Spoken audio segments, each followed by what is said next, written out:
नमस्कार, आदाब, सत श्री अकाल। दोस्तों, शब्द रूप में हरि किस तरह से जवाब देते हैं, मैं आप लोगों से एक सच्ची घटना शेयर करने जा रहा हूं। ये खास करके उन लोगों के लिए है जिनको शिकायतें हैं हरि से, ईश्वर से, अल्लाह से, गॉड से, वाहिगुरु से, और जिनको लगता है कि वो सुनता नहीं है, वो जवाब नहीं देता है। मैंने एक वीडियो में कहा था कि ईश्वर जवाब देते हैं लेकिन एक्शन में, बोल के नहीं, शब्दों में नहीं। जैसे हमारे नेता लोग या आम तौर पे इंसान बोल वचन करते रहते हैं, ऐसे नहीं, एक्शन में जवाब आता है। ये हम लोगों में कहीं ना कहीं कमी हो सकती है। ये मैं उन लोगों के लिए बार बार ये कहता रहता हूँ कि जिनको कहीं ना कहीं संदेह है, डाउट है, ईश्वर से शिकायत है, हमने ऐसा क्या किया, हमने ऐसा क्या बोया, हमने तो जीवन में कुछ बुरा किया ही नहीं किसी का, हम तो बड़े अच्छे हैं, बड़े नेक हैं, हम इतने सालों से ये कर रहे हैं, हमने इतना पाठ किया, हमने सुबेरे उठ के पाठ किया, लेकिन हमारे जीवन में दुख ही दुख हैं, परेशानियाँ ही परेशानियाँ हैं। कुछ लोग ऐसे सवाल भी करते हैं। तो मैं उन लोगों को ये बताना चाह रहा हूँ कि ईश्वर कैसे जवाब देते हैं।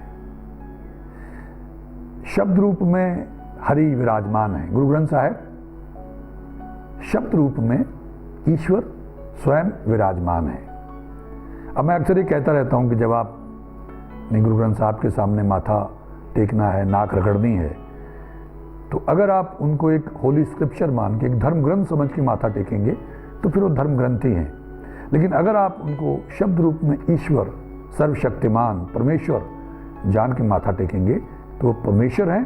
अब ये हमारे मानने या समझने में दिक्कत हो सकती है, लेकिन वो तो परमेश्वर हैं, वो तो हरि हैं। उसका एक प्रमाण मैं आपसे शेयर कर रहा हूं। एक मोहतरमा, वो डॉक्टरेट की हुई है उन्होंने, यूनिवर्सिटी में एक में पढ़ाती थी। उनका एक बेटा बदकिस्मती से नशे करने लग गया, और नशे की हालत ये कि जब उसको विड्रॉल होता था, जब उसको नशे की ज़रूरत होती थी, तो पैसे के लिए वो अपनी माँ को बहुत मारता पीटता था।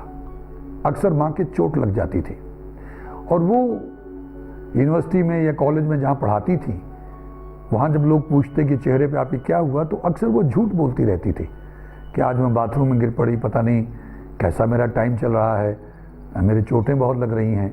तो अक्सर उसके हर हफ्ते चेहरे पे, बाँह पे कहीं ना कहीं ऐसी चोट लगी होती थी। वास्तव में उसके अपने बेटे ने उसे मारा होता था, वो अटैक करता था। नशे के लिए उसको पैसे चाहिए थे हर हालत में।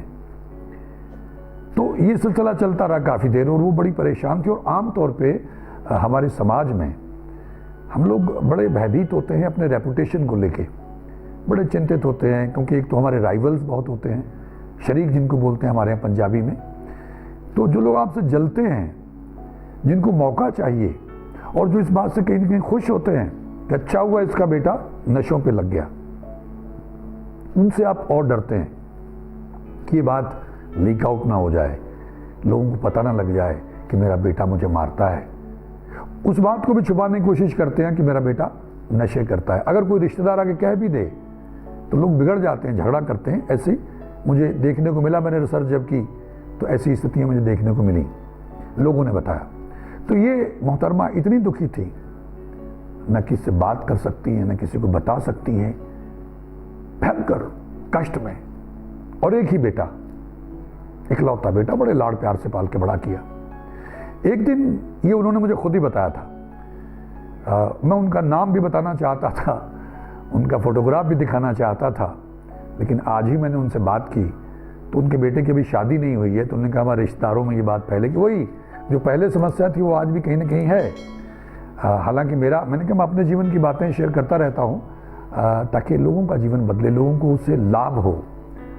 तो उनकी अपनी रिजर्वेशन थी, ठीक है, ये समझने वाली बात है। उनको लगा कि मेरे बेटे के रेपुटेशन का मामला है, उसकी आगे शादी भी होनी है, और जो लोग हमसे चिढ़ते हैं, हमें हमारे शत्रु बने हुए हैं, उनको मौका मिलेगा बातें करने का। तो इसलिए वो इस बात को अवॉइड करना चाहते थे। ठीक है, कोई दिक्कत नहीं। तो मैंने कोई बात नहीं, मैं ऐसे बात करूँगा, लेकिन आपका नाम नहीं बताऊंगा। तो उन्होंने कहा कि मैं दोपहर में गुरुद्वारा साहब गई। गुरुद्वारा साहब में जाके, अब देखिए अक्सर मैं क्या करता हूं, व्यक्तिगत बंदगी, जब आपने ईश्वर से बात करनी है तो कोशिश करें वहां दूसरा ना हो, क्योंकि जब दूसरा होता है तो आप खुल के बात नहीं कर पाते हैं। तो जब वो गई, दोपहर का टाइम था तो वहां कोई था नहीं। उसने माथा टेका, बैठ गई और श्री गुरु ग्रंथ साहब जी से बातें करने लग गई। और उसने क्या कहा, प्रार्थना क्या की, प्रार्थना की अपनी सारा दुख रोने के बाद में, रोते रोते, क्योंकि जब बहुत आप कष्ट में होते हैं, जब आपको कोई सहारा नहीं दिखाई देता है, तो फिर आप उसके दर पे जाते हैं। तो वो भी चारों तरफ से जब घिर गई तो मालिक के दर पे चली गई। तो रोते रोते उन्होंने आखिर में अपनी जो भी व्यथा थी सारी बताई, जो मैं आपको बता चुका हूँ। तो जब ईश्वर से आप अकेले में रो के बात करते हैं तो अलग ढंग से करते हैं। तो सारी बातें कहने के बाद उन्होंने अंत में चलने से पहले श्री गुरु ग्रंथ साहब जी से ये कहा कि मैं बहुत बड़ी उम्मीद लेके आपके दर पे आई हूँ। आप मेरी व्यथा से, मेरी वास्तविकता से भली भांति वाकिफ हैं। मैं आपसे सिर्फ इतना ही कहना चाहती हूँ कि या तो आप मेरे बेटे को उठा लें या उसे ठीक कर दें। इन दोनों में से अगर आपने एक काम न किया तो आज से मेरा और आपका रिश्ता खत्म है। इसके बाद मैं कभी आपके दर पे नहीं आऊंगी, आपसे प्रार्थना करने नहीं आऊंगी। मेरा इकलौता बेटा है, बड़े लाड प्यार से बड़ा किया, लेकिन मैं इतनी कष्ट में हूं। मैं मां हो के ये कह रही हूं कि अगर आप उसे ठीक नहीं कर सकते हैं तो उसे उठा लीजिए या उसे ठीक कर दीजिए, दोनों में से एक कर दीजिए। अगर आपने दोनों में से एक काम न किया तो मेरी गुड बाय है, मैं फिर आपके दर पे कभी नहीं आऊंगी। अब उसने रो के ऐसे अल्टीमेटम दे दिया एक तरह से गुरु साहब को, और रोते हुए वहां से चली गई। अब आप देखिए कि ईश्वर कितने दयालु हैं।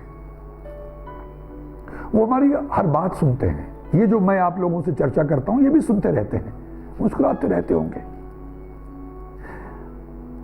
अब ईश्वर के सामने ये स्थिति देखिए कि एक मां ये कह के गई है, भावना तो थी, गुरु को तो मानती थी वो, आजकल भी बहुत पाठ करती हैं, सहज पाठ करती रहती हैं, ईश्वर से बातें करती रहती हैं। तो जब वो घर पहुंची तो उनका जो बेटा था वो कहीं ग्राउंड फ्लोर पे था और ये फर्स्ट फ्लोर पे गई अपने कमरे में। तो उसने आवाज दी, तो मेरा कहना था कि ये डर गई कि अब फिर से ये पैसे मांगेगा और मैं पैसे देने से इनकार करूंगी तो वही झगड़ा होगा और मारपीट करेगा मेरे साथ में, फिर अटैक करेगा। तो कहने लगी, मैंने वहीं से कहा हाँ बोल। तो कहने लगा मुझे आपकी मदद चाहिए। तो कहने लगी मैंने क्या मदद चाहिए तुझे, पैसे चाहिए?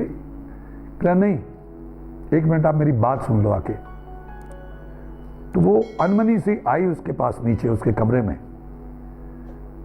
तो बेटा उनके पास रोने लग गया और कहने लगा कि मां मुझे तुम्हारी मदद चाहिए, मैं नशा छोड़ना चाहता हूं, मेरी मदद करो। उसको यकीन नहीं आया, उसको लगा ये कि नौटंकी कर रहा है, बहाना कर रहा है, क्योंकि आमतौर पे हम ईश्वर से कह के भूल जाते हैं। हालांकि वो कह के आई तो हमको ये उम्मीद नहीं होती है कि इतना इंस्टेंटली वो कह के आई और आते ही ईश्वर उसकी प्रार्थना का जवाब दे देंगे। तो उसको लगा अच्छा बताओ। तो उन्होंने कहा मुझे आप किसी डॉक्टर को दिखाएं, कोई दवाई दिलाएं, जैसा भी हो सके, लेकिन मेरी मदद करो। मैं कसम खा के कहता हूं, जो भी उनकी आपस में बातचीत हुई उसने अपनी मां को यकीन दिलाया तो वो भावुक हो गई।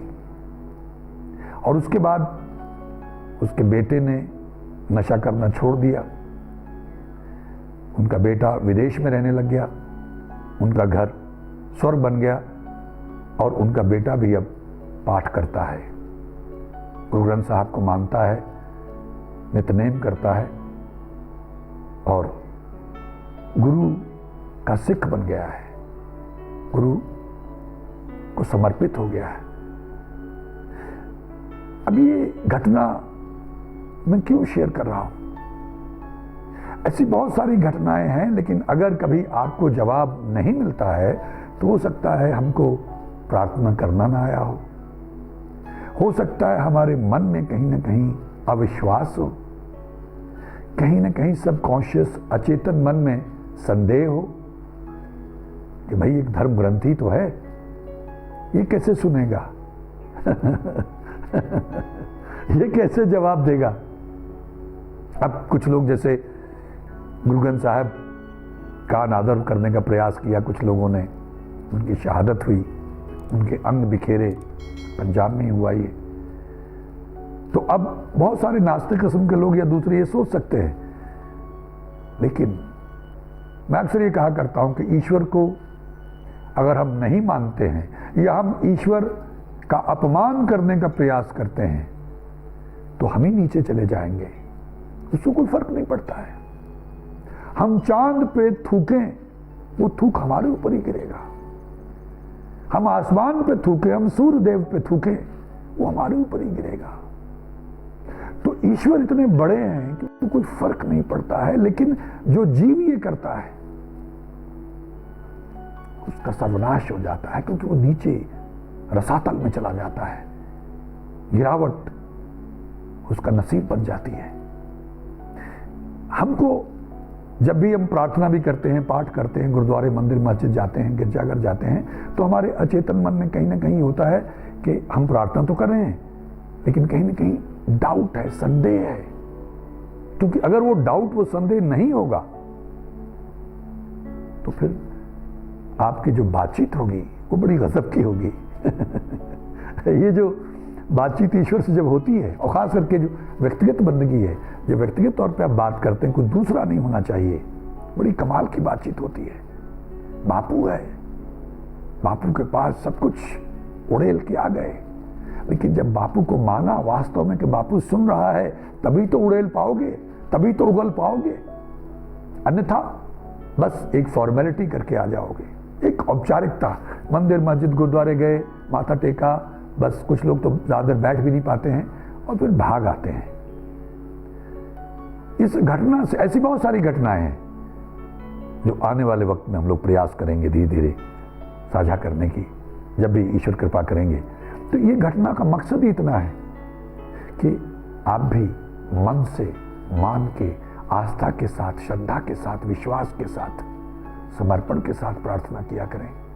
सारा जीवन आपने प्रार्थनाएं की, अरदासें की, विनतियां की, दुआएं की, लेकिन एक बार मन से मान के, विश्वास के साथ प्रार्थना करके देखिएगा तो जवाब मिलेगा आपको। जैसे इन मोहतरमा के जिनका मैंने जिक्र किया, इनको मिला, ऐसे अनेकों लोगों को मिला है। और अगर आपके जीवन में ऐसी कोई घटना घटी हो, जो हमारे दर्शक हैं, जो देखते हैं हमारा चैनल, आप भी शेयर कर सकते हैं। आने वाले वक्त में आपकी जो आप बीती है, जो आपकी घटना है, उसको भी हम शेयर करने का प्रयास करेंगे, आपसे वार्तालाप करेंगे। कुछ जानकारियाँ और हमें चाहिए होगी तो आपसे शेयर करने के बाद में हम जब संतुष्ट हो जाएंगे, पूरी जानकारी लेके हम उसको यहाँ लोगों के साथ शेयर करेंगे। तो आपकी आप बीती से हो सकता है दूसरों का जीवन बदले, दूसरों का विश्वास परिपक्व हो। अगर दूसरों का विश्वास परिपक्व होता है आपकी आप बीती सुन के, तो आप भी महापुण्य के हकदार हो जाएंगे।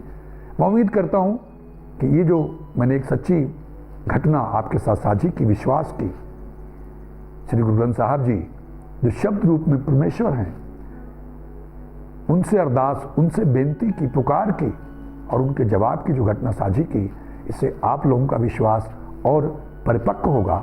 जिनका थोड़ा डगमगा रहा था, उनका फिर से मन स्थिर हो जाएगा और वो पूर्ण विश्वास के साथ गुरुद्वारा साहब जाएंगे, नाक रगड़ के माफ़ी मांगेंगे और जब कभी मौका मिले तो अकेले में बापू से बात करेंगे अपना जो भी दर्द है, दुख है, व्यक्त करेंगे। कई बार मैं ऐसा महसूस करता हूं कि जीव का भाग्य ऐसा होता है, उसके कर्म ऐसे होते हैं कि ईश्वर जितना काट सकते हैं, जो मैं बार बार कहता रहता हूं, लघु, तीव्र, ये तो कट जाते हैं, लेकिन तीव्रतम में फिर ईश्वर आपके साथ रहकर आपको सहारा देके, हौसला देके, हिम्मत देके वो कटवाते हैं, वो सबको भोगने पड़ते हैं। उसमें कभी समय मिला तो हम चर्चा करेंगे, चाहे भगवान कृष्ण हो, उनको भी एक शिकारी के हाथों एक तीर से मरना पड़ा। ये तीव्रतम था। भीष्म पितामह जी को भी इच्छा मृत्यु हासिल थी, कितने बड़े योद्धा थे, लेकिन 21 दिन तीरों की सेज पे सोना पड़ा। तीव्रतम था। इसलिए दिल छोटा मत किया करें, अपने विश्वास को डगमगाने मत दिया करें। यानी हमने किया भी सब कुछ और फिर डगमगा गए, किया भी सब कुछ लेकिन अनमने से, अविश्वास के साथ में। अगर आपको 100% विश्वास नहीं है तो खेल नहीं बनेगा। अध्यात्म में या तो आपको पूरा विश्वास है, यानी 100% है, और अगर आप कहें 99.9%, 99.9%, तो अध्यात्म में ये विश्वास माना नहीं जाएगा।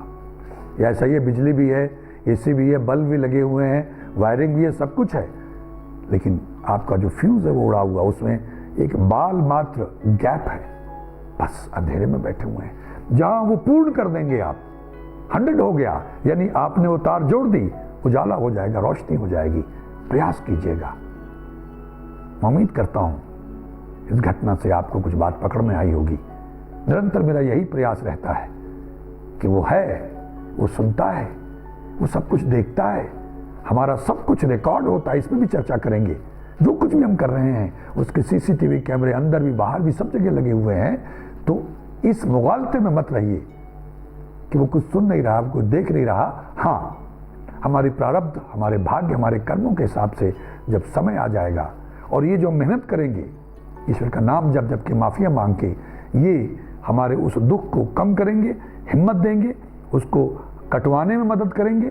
और वो जो हमने पहले बोया हुआ था, जो हमें भोगना पड़ेगा, अगर वो तीव्रतम है तो भोगना पड़ेगा। दूसरे तो कटते जाते हैं, राहत ही आपको इतनी मिल जाएगी, हौसला इतना हो जाएगा, हिम्मत इतनी मिल जाएगी कि बाकी का जो तीव्रतम है उसको भी आप भोग लेंगे, काट लेंगे।